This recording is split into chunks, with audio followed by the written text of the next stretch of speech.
Hello, fellow human! Welcome back to another Dank Doggo / ChoosingBeggar videos. Today we have 6 stories. The first story is posted by you / Narciv Weasels. It's just talking. Why do you need money for talking? On a rare occasion, usually about 3 times a year, I'll get a call from a friend who owns a recording studio here in the city. He'll need someone with the right voice to do a voiceover for a company presentation, fundraising campaign, sometimes a video game, and even an audiobook.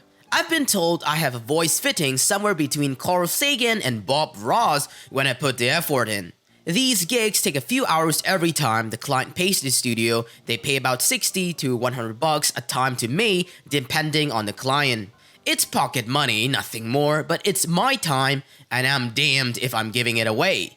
So anyway, a friend of my significant other gets wind of this, and she often asks me to just rattle off a 30-second speech for her kid to help him practice for school or some presentation. English is not their first language, as it's 100 words at most, no problem. Recording on smartphones is easy. And then, one day, it's not a 30-second clip for spelling bee or whatever. It's several pages of text for a state-level speaking competition. CB knows that on occasion, I record professionally. CB, hey, I need you to record something for me. Me, thinking it'll be a 30-second job. Sure, shoot me the file. File received. Me, wow, that's going to take a while. I'll have to do it in sections because the file will get too large. CB, okay. Can you do it by paragraph so there can be pauses in the right places? Me, I think so. Oh, wait, hold on. This is about 100 words long, and some of the words are pretty out there for your son's level. I don't think the quality is going to be great. CB, SL told me your friend has a studio. Can you do it there? Me, I don't think so, sorry. This is small, but they charge by hour or part hour, and they pay me. I suspect you don't want to pay their rates. It's probably expensive. CB, why? It's just talking. Why do you need money for just talking? Me, they have professional equipment, a sound engineer, the works. I can just do a voice memo. The quality won't be great, but it will be a fine practice from.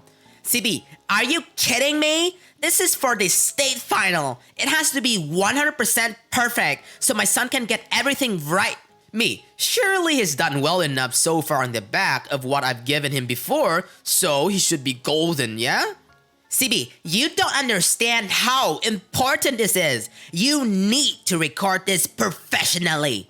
Me, alright, I'll put you in contact with studio and let them quote you and tell them I recommended you, and hopefully they'll cut the fees down. CB, no, I'm not paying money for this. It's just talking. Me, well then, the best we can do is me recording on my cell phone. CB, you're not listening. Why are you being so difficult? My son needs this. You need to call your studio and tell them to record it. Me, I can't tell them to do anything. They don't work for free. I've already done a few recordings for you, I'm sure. CB, cutting me off. Ugh, you just don't want to help. Slams the phone down. Then the SO cracks onto me about refusing to help her friend. I think I'm still technically supposed to be sleeping on the couch. Wait, that makes me a bit mad. Why is his significant other is on the beggar side? Like seriously? She can pay the fees then. Why putting out all an OP when he was willing to help? We have the second story written by you / Unlucky Worker. Uncle demands my birthday presents. So I posted on here a few times, including one about my uncle before. I almost didn't want to post this because what went down was recent, and there's the slightest chance a family member might see it, but honestly, whatever. I recently hit the big 21 and came home to celebrate with my family and few close friends. I went to go out to dinner at the sushi place near us, and he was not invited to come for a few reasons. He doesn't like sushi. The only foods he eats are pizzas, cheesesteaks, and fries. He hasn't made any effort in the past 5 years to give me a card or even to say happy birthday to me. He's unpleasant to be around and makes people uncomfortable. Example, drunkenly said racist things about my boyfriends at family function. He's a gross eater, doesn't know how to chew with his mouth closed, and makes loud grunting noises while he eats. That morning, I had breakfast with my family at the diner. While there, my grandparents told me he wanted to call or see me that day to say happy birthday. I didn't say anything and let it go.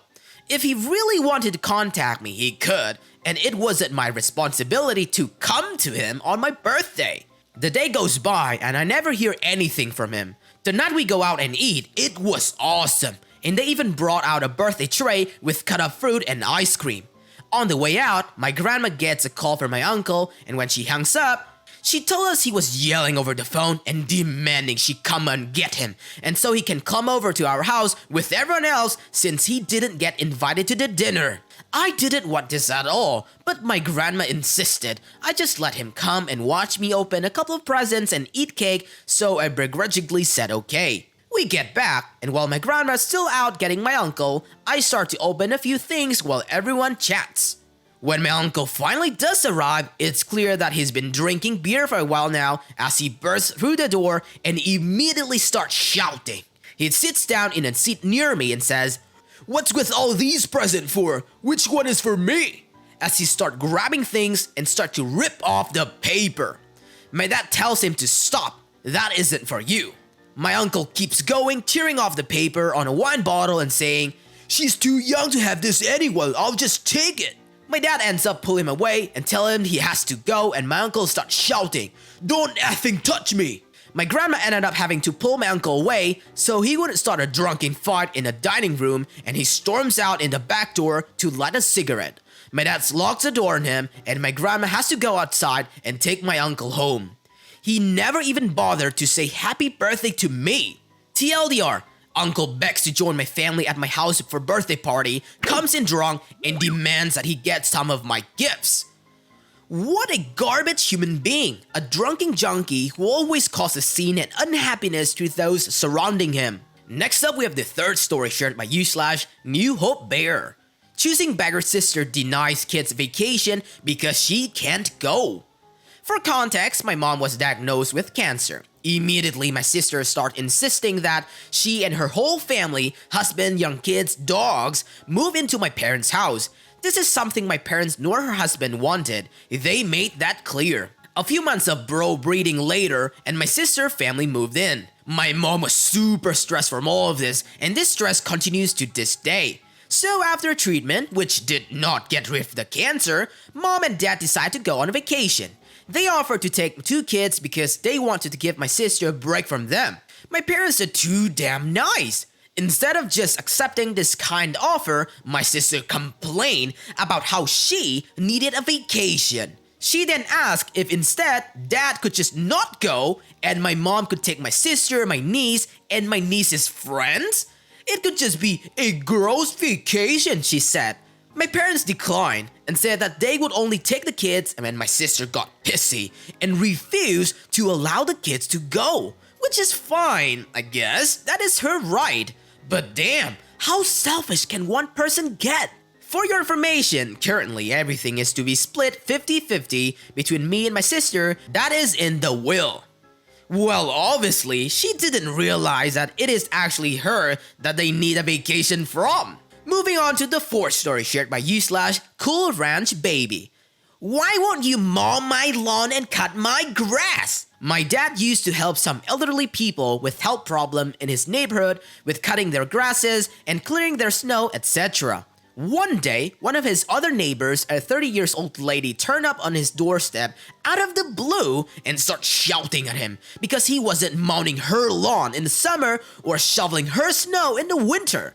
She did not have any health issues, etc. my dad was aware of, and has a husband who was perfectly healthy as well. She seriously came to my dad's door, a 60-year-old man with a bad knee himself that causes him to walk with a limp, and screamed at him that he wasn't coming, doing her yard work for free. She said it wasn't fair because he did it for other people. Again, these people were in their 80s and 90s. She was 30. My dad told her to get lost and take care of her own yard. She kept berating him and even called him lazy, WTF, until he just shut the door. After that, whenever she saw him helping out others, she just shout insults at him and say he should be doing her yard or snow. It kept going until he moved a few years later. It was bizarre. It is also the reason I'm not surprised when I read a lot of stories on here, some people just seem to be on another plane of entitled existence. Your father is a saint. I know I would take in all the leaves and grass of all the neighbors and just throw it on her lawn. The fifth story is shared by you/Poland. I'm losing my mind with my boyfriend's flatmate. My boyfriend has a flat share with 3 other people in which he's the only one who's not a student, 2 of others are undergrads and 1 is a PhD student. The latter is a CB in this situation. For little context on her, she's kind of a butthole in general. She's forever complaining about me going over there even though when I'm there, we spend most of our time in his bedroom watching movies or whatever and make a concerted effort to not disturb the others. She, on the other hand, is what one might call a screamer. Whenever her long-distance boyfriend comes to visit and my guy hasn't complained once. She said some things that lead me to believe her issue with me are based in some level of homophobia that's neither here or nor there. Basically, she's just kinda weirder in general. My boyfriend is in the kitchen at this fancy butt restaurant and sometime at the end of the shift, there's a bunch of food and that's gonna be thrown away. You know, orders that have been sent back or were messed up, stuff that's going to be remade fresh the next day, stuff that's on the last day being good, etc. When this happens, my boyfriend packages it all up, brings it home, and basically tells his flatmates to have at it. He mostly does this for the benefit of the 2 undergrad students, they're only like 18 and 19 respectively, and broke because, well, students, duh. So it's nice for them to have access to fancy butt restaurant food that they wouldn't otherwise be able to afford. They are always very grateful for whatever he brings home, and neither of them have ever complained. Can't say the same for the PhD student though. It started out with her just slyly mentioning that she liked X food that he brought home one time in a way that she was angling for him to bring that specific thing again from some time. However, she recently went on a gluten-free diet, completely unnecessary. She doesn't have celiac or any gluten intolerance sensitivity, she just loves to jump on the fads. And last night, my boo brought home 2 pasta dishes and garlic bread. The conversation they had about it went a little like this. CB, boyfriend's name. You know I can't eat any of this. Boyfriend, yes, sorry, that's just what there was to bring home, maybe next time. CB, but that's not fair. Why would you bring stuff for other 2 but not me? Boyfriend, I mean it's not like I choose what's there to bring back, it's just what's available. You could maybe have a cheat day from your diet? CB, this is favoritism. You know I have no dinner tonight now, right? Boyfriend, oh shame, the Chinese is open though. She hasn't spoken to him since and has apparently been slagging him off on the phone to her own partner, saying he is trying to make her starve. Remember, she's 4 years older than him and earning significantly more than he is and perfectly capable of buying her own food. She's really driving me up to the wall. TLDR, my partner works at a restaurant and sometimes brings free food home for his flatmates. One of them, who is older and earning more than him, kicks up a stink and accuses him of wanting her to starve because he brought things that didn't fit her diet one night. On to the final story shared by you/Zadarian. My uncle stole from family business, got fired, and now complains about working alone. This is a story about how my uncle became a CB over the years. We would work as a family, me, my father, and my uncle until the last year. First, a little backstory. Over 30 years ago, my father used to work in a bank where he would make ends meet. At some point, he accumulated some money and decided it was time for him to start his own business. And so he did. 5 years later, becoming a quite successful company in our town. He was making around 5 times more money than he was on the bank, so life was good. My uncle, which is 7 years younger than my father, obviously saw his success. New car, new house, he met my mom, who was a fine lady back then, and asked my father for a job. At the time, my uncle was 23, didn't go to college, and proclaimed himself as a musician. In reality, he would just do drugs and play some guitars at random bars. My father knew all of this, but still gave him the job. He started out pretty low in the company, but over 25 years working there, he earned my father's trust, gave up on music, and stopped doing drugs. Later, we would discover he would just hide it from us. At the time I joined the company, which was around 6 years ago, my uncle was in the highest available position besides my father. For me, that made sense, since even though he's uneducated, he's a pretty smart guy. The last position he had was mainly handling payments to third-party workers that he would just hire for our clients. He would watch over other workers to see if they were working, but that was it.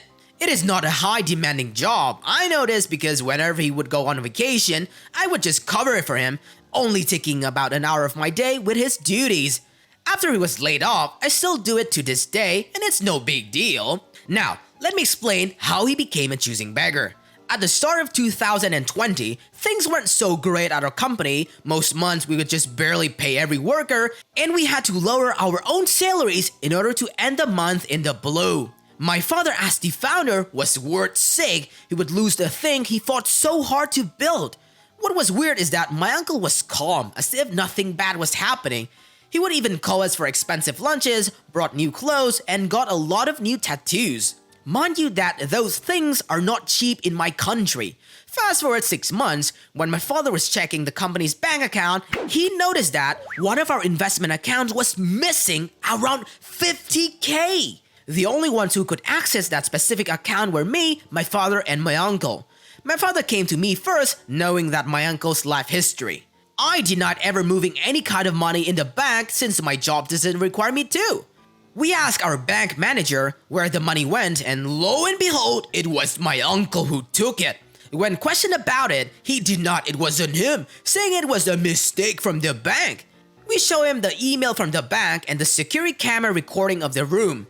The date and time matches his movements, and you can see him logging into the bank. He stormed off out of the room, saying everything was a setup to get him fired. How would we set up him into stealing like 50K? For a week, he didn't show up at work, and he did not pick up his phone. When he finally came back, he tried reasoning with my father, saying he stole the money because the pay was too small, and my father was greedy because he earned more than him.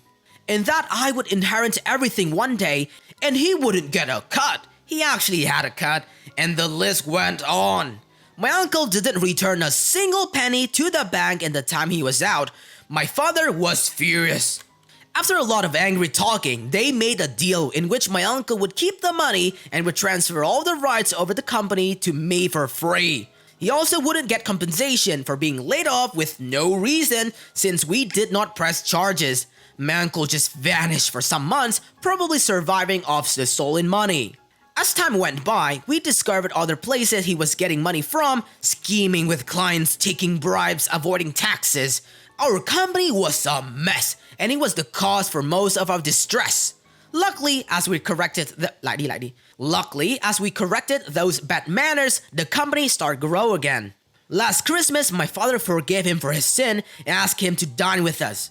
Every time my father went into another room, he would just rant to me or other family member how unjust my father was laying him off 25 years old job, how my father threw him off the streets, that he was having anxiety problems, and even was bold enough to say that now he has actually to work to get half the pay he received with us. How dare you, uncle? And overall being a sore son of a gun. Now every time I see him, I think of this sub. So yeah, the story is quite messy. TLDR, my uncle stole 50 grand after my father gave him a job in the family business and thought he was in the right. Well, the uncle was definitely lucky enough he isn't rotting in jail at the moment. That's it for today, fellow humans. Thanks for watching. Be sure to leave a like, comment, and subscribe. See you guys next time.